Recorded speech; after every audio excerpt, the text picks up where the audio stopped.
I recently had one come across my desk and words that were echoed by Steve somehow, some way. Can we appraise a not covered loss?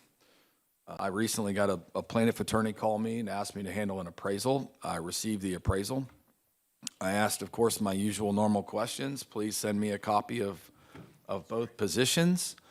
Well, there's not a position from the insurance company. This particular insurer denied the loss, but then I'm real scratching my head. And just so you know, when I started doing appraisal, I had like an 80s rock style hair thing going on, but appraisal has destroyed all of it. I promise you this. But, it was interesting because I thought, well, okay, I went back to the attorney and I said, well, I'm happy to appraise this loss, but I don't have two disputed positions. So what is the dispute? And the direction I got from the attorney was, hey, don't worry about it. It is a not covered cause of loss. Go ahead and appraise it. And the insurance company was relying on getting an appraisal award to trigger their actual payment of the process.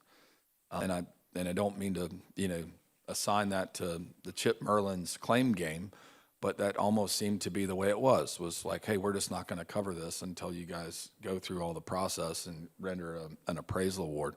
But again, it's one of those that becomes very challenging as an appraiser who's actually doing the work day to day in our application. Like, how am I supposed to appraise this when I don't actually have a dispute and or potentially it's a not covered cause of loss? And I'd love, Steve, for you to chime in on that. The question of what is the proper scope of appraisal under current Texas law, under the language, the amount of loss.